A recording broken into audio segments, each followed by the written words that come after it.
Gayon. What's up guys? Magandang hapon po. Ayan. At dumaan tayo dito sa may tulay. Galing tayo doon kanila Badet. Ano na. Sinauli ko yung hiniram namin na damit nung naulanan kami nung nagpa-feeding tayo. So binalik ko na ngayon. And happy birthday kay nanay, yung mama nila. Ayan, so nais ko nga po palang batiin ng happy birthday. Nagpapa-greet sa atin, nag-celebrate siya ng kanyang kumpleanyo. Birthday ngayong araw na ito. Ang ating viewers, kaibigan, dati ring nakasama natin sa LCC, si Ma'am Josie Bon. Ayan, happy birthday. Ingat ka lagi dyan sa Manila. At ingat sa trabaho, enjoy, no? Enjoy. At yan, lagi lang palakasin ni Lord, no, sa araw-araw, no? So yan. Basang handa. Okay, so dito lang tayo sa may tulay. Lang tayo. Panoorin natin yung mga water lily. Shout out. Shout out daw. Parang against the light. May linagay na dito na babala, asawa ni Babalo. Hindi babala, mag-ingat, madulas ang daan. Maraming na-aksidente from Barangay Bacolod Council. Ayan. So okay rin may ganyan. Dito kasi pagka basa, madulas. Hindi ka pagsampa mo dito, galing doon. O kaya galing doon sa kabila. Hindi ka basta-basta dapat mag-slow down ka, no? Then pagsampa mo dito, dapat dahan-dahan na lang talaga. So ayan, panoorin natin yung mga water lily. Ayan. So meron ba tayong dyan sa water lily na yan? Ayan. Ang water lily na yan, nakadepende sila sa agos ng tubig. Ibig sabihin kapag huminto yung agos ng tubig, intact din sila sa isang area. Katulad niyan, gumagalaw, ibig sabihin gumagalaw yung tubig, no? So yan, so parang nakadepende lang sila, no, sa ihip ng hangin, no? So kapag kaganyan ang ikumpara sa tao, parang hindi maganda, no? So dapat meron kang sariling disposisyon or sariling desisyon, no? Hindi ka katulad dapat ng water lily na kung saan lang yung agos ng tubig ay dun ka babagay, no? So dapat meron ka ring sariling desisyon. So minsan-minsan may napapabuti rin yung mga sumasabay sa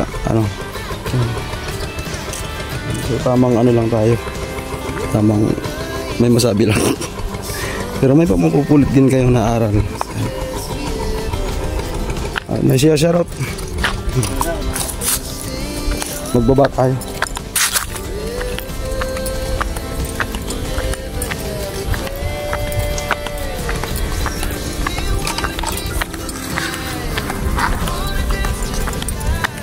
Diyan kami ni Chinchino isang linggo.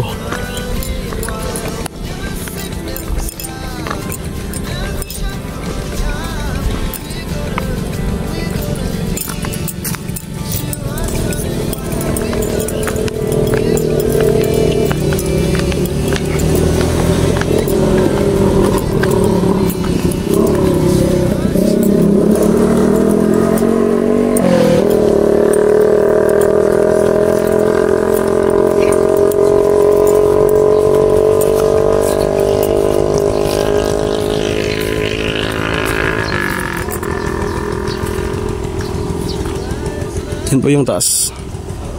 Yan. Itong tulay na to, ginawa to noong year 2000. Kaya may katandaan na to. No, yung mga pinanganak nung kasabay nung pagtayo nito, mga dalaga na ngayon, no. So ibig sabihin talagang ano na to, sa aking initial information, kapag natapos yung kalsada dyan palabas doon sa amin, papalitan to ng simentado na, no. Yun yung nung may natanong tayo na nagtatrabaho dyan, yun ang sabi niya, kasi daw ito may katagalan na nga, hindi na daw to yun nga, may pati dito sa ilalim kulang-kulang na yung mga bakal,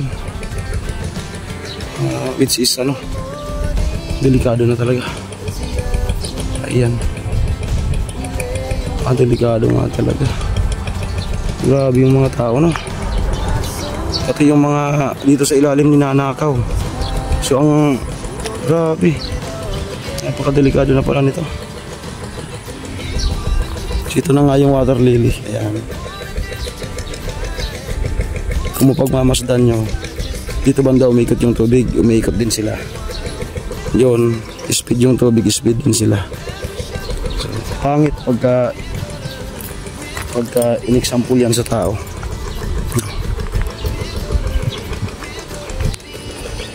Lalo na sa akin, one time akong sumunod noon, napahamak ako. So, dapat talaga sarili mong decision. Pero maski sarili mong decision, dapat mag-decision ka ng talagang final decision, no? Hindi yung gaya-gaya ka lang na, ay, ako ganito, ay magaganyan din ako, no? Dapat mayroon ka rin sariling decision, no? At matuto tayong makontento kung saan nakatungtong yung paa natin sa ngayon, kasi lahat ng nangyayari sa atin ay nakaplano yan sa Diyos, no? Ngayon, ako noon hindi ako nagtataka kung bakit nahihirapan ako, no? Kasi lahat yan hindi natin alam, baka bukas nasa Manila tayo, ganon. Yan. Lahat yan nasa plano. Pero di ko sinasabi na manatili ka na lang, hindi ka gagalaw, na aasa ka na lang sa yun nga, sa plano ng Diyos. Mas maganda yung may ginagawa ka na paraan kung paano ka mapaganda yung sarili, yung buhay, at sasabayan yan na kung anong plano sa'yo, no? Kung wala ka man ngayong naabot, nagagalit ka sa sarili mo, nainis ka, maghintay ka lang. At sabi nga sa akin noon, dito sa pagbablog, si Daddy Nick, no, ng Sword Family, sabi ko, Daddy Nick, 3 years na akong vlogger, hindi pa ako nakakaranas makasahod. Tapos paano? Yan sabi ni Daddy Nick, hindi ko yan, shoutout sa'yo Daddy Nick, hindi ko yan nakakalimutan. Ang sabi niya ay, Alamid, may kidlat din natatama sa'yo, no? So, naintindihan ko yun, automatic yun, na nagits ko kaagad yun. At ito nga, sabi ko nung nakasali na ako sa Team Pahuway kay Kuya Noli, ito pala yun, yung sinasabi ni Daddy Nick. Yan. So kaya ganun po, ganun lang.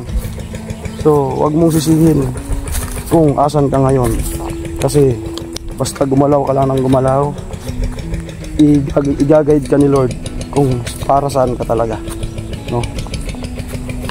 So itong vlog na ito ay parang yung may mapupulot kayo na aral. Ayan. Dito nga lang tayo sa ilalim ng tulay. Ayan. Again, happy birthday kay Ma'am Josie Bon. And then kay mama nila Badet. Yan. Galing tayo doon.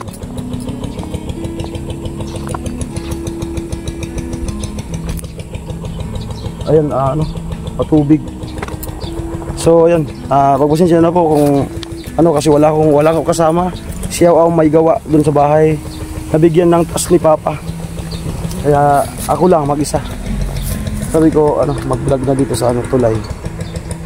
Okay? So hanggang dito na lang po itong vlog na ito. At punta na tayo doon kanila kay Noli para tumulong kung ano man yung mga gawain.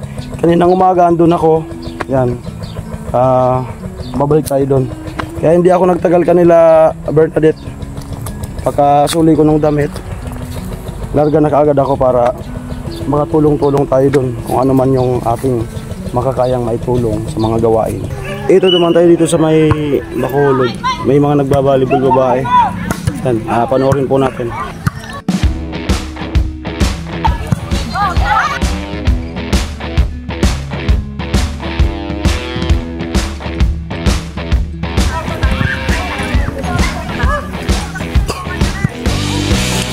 Sa kabila mga lalaki.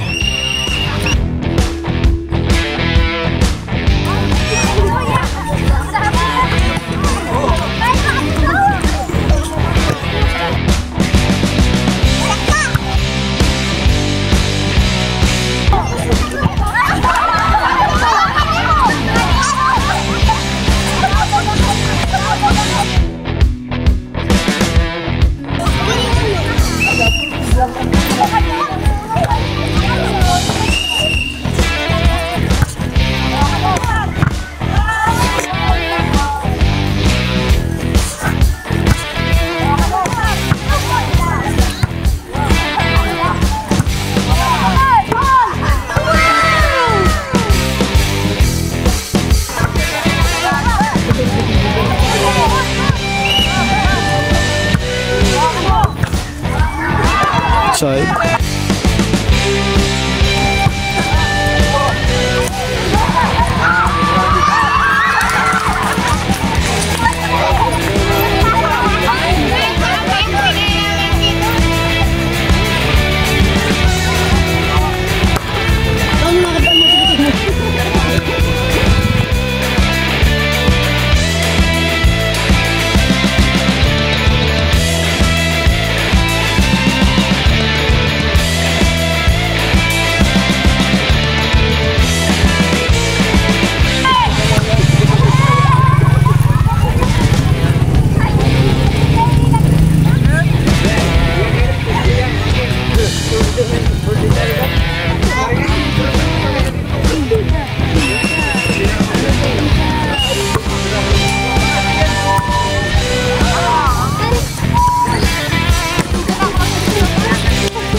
Madali. Madali. Daling mapang ah. Patid ni Manny Greg.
Gayon.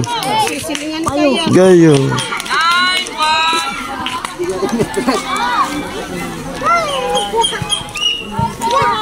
Pagbigyan ka lang si Samuel.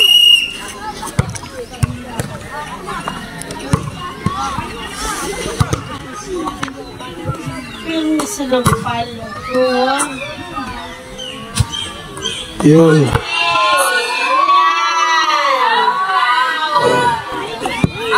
Out.